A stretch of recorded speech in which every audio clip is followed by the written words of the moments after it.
And my name is Wilbur Bruton, and I've been a wood carver for about 50 years. This is a hobby. I don't make a living at wood carving. I moved to Springfield, Missouri in 1970, and I started going to Branson, Missouri, and they have a lot of wood carvers down there, and they have a lot of wood carvings down there where they sell them. So I became interested in doing that. So I started checking around with various people to see if I could get one of the wood carvers to show me how to wood carve. But they didn't want to tell you how to do their profession. But I found a guy named Fred Carrington, and he showed me how to carve. So we could go there every day and I could get lessons. He wouldn't charge me anything. And he was a paraplegic. So he really had a problem. But even with all of his problems, he still took the time to show me how to carve. But in the meantime, my wife was learning how to carve too. She was watching me. And I was her teacher. So eventually she started selling her carvers. She had Indians and cowboys. She probably sold in her life. She passed at about 50 years old, 55. But she carved for about 10 years before she died. But she was selling all of her work in somewhere with $3,000 to $4,000. I only made the cowboy because I became my wife's teacher. And when she get in trouble, she just look at me and say, "Well, but I can't do the face right. I got the eyes all messed up. Straighten them up." I straighten the eyes up because I like to piddle with stuff like that. As soon as she looked and she says, "Okay, that's correct. Leave my carving alone." And then she go ahead on the work until she have another problem. My tools are getting dull. I have to sharpen her tools. So I never could carve anymore because I was helping her carve. And then to my left here is a workbench, and that was her workbench. Every day we carved that right down here. She had a workbench. I had a workbench, but I've turned it into a children's project. So I destroyed my workbench because I still got a workbench. And then all of my retirement years, that's what I've been doing, carving. I'm not telling you how old I am now, but I've been retired a long time. But all of my life, I've been an electric technician, and I worked on radars and computers and stuff like that.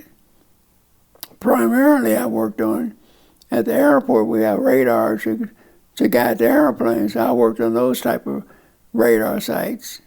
And then I worked on long-range radar sites that can see 400 miles. And then that was the whole career of just being a technician, moving up through the ranks.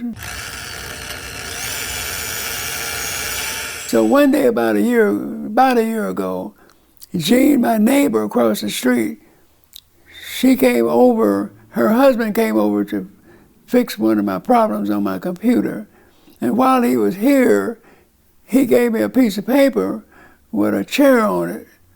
It looked like out in the woods, real rustic. And he said, "Well, can you do that?"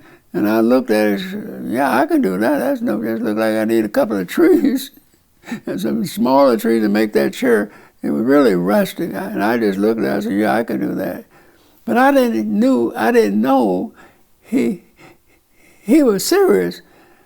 He just said, "Can you do that?" I said, "Yeah," but that was it. So then he went back and told his wife that I could do it. And then she come over and talked to me. And I said, "What is it?" Because it didn't look like that. "Well, your boss had hand drew that herself." And then she told me the story, the full story. So I said, "Sure, I can do that." And that was it.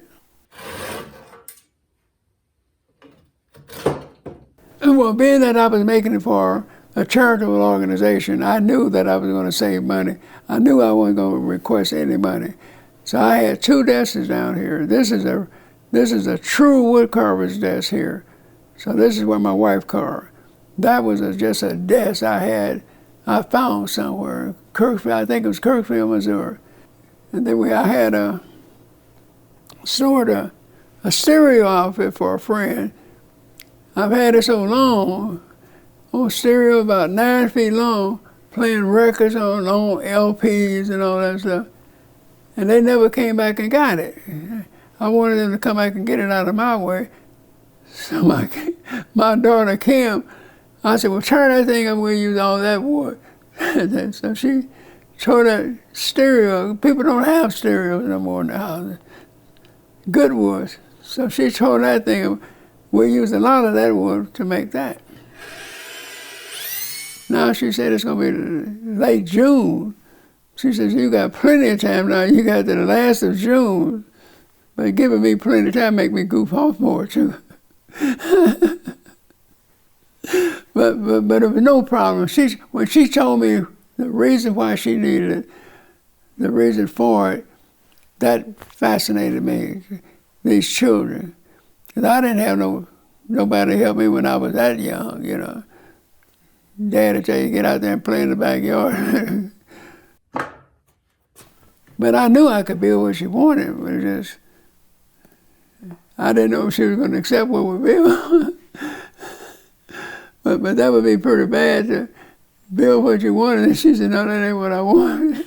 And then I'd take that thing, and with a trash day, I'd throw that thing away.